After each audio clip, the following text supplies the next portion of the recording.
What's going on, guys? Today we're going over the double under. Now the double under is not as difficult as it looks, but it requires some practice in order to master it and learn the proper timing. And just in case you didn't know what the double under is, it's 2 rotations for every single jump. So today I'll give you guys 6 tips in order to help you out with the double unders. Tip number 1 is, if you can, start using a heavy jump rope. Now anybody who's used a heavy jump rope before knows how essential proper form is, and if you're not using proper form, you're not going to be able to jump long with this rope. Now this rope really teaches you about wrist control, and the double under is all about wrist control.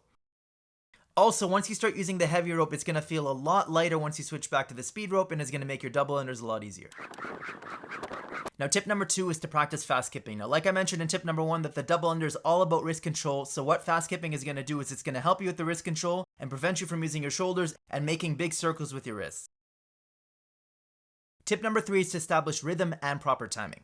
Now most people, when they start out with double unders, are basically trying to just swing the rope as fast as they can and just hope that it clears it, and this is not how you want to do it. It's all about timing and rhythm. Now what I've found helped me in order to keep my rhythm is always to constantly count in my head 1, 2, 1, 2, 1, 2. And this is a rhythm that you want to keep throughout the double under. So give this a try and see how it works out for you.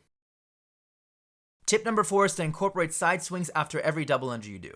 Now how I like to do this is I like to do 1 double under, followed by side swings back to regular skipping, then 2 double unders, side swings back to regular skipping, then 3, then 4, and eventually work my way up until 10.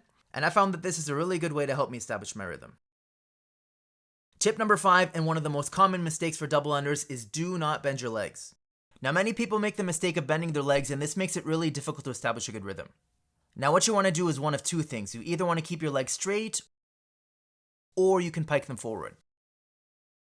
Now you're going to find that many people say that piking the legs forward is actually a mistake, but in my opinion it's actually better to do this, and that's for 2 reasons. If you find that you're getting shin splints from doing double unders, then I definitely recommend you to pike the legs forward because it makes it a lot easier on the shins. And number 2, once you start to increase your speed in double unders, I find that piking the legs forward helps you to really get a lot of speed on it. And tip number 6 is to exaggerate the movement. We gotta understand that perfecting this movement is gonna take time, and what you wanna focus on at first is actually completing the movement, even if it doesn't look pretty at first. So what I recommend you guys to do is jump extra high and really exaggerate the movement so that you can actually complete the double under, and then afterwards, once you practice, eventually you're gonna get much smoother. And that's really all there is to it. Like I said, it's not an extremely difficult move, but it definitely takes some practice in order to master, so just make sure you're practicing and I'm sure you'll get it. So apply these tips and I'm sure you guys will be doing double unders in no time. If you benefited from the video, please like and share, and I will see you guys in the next one.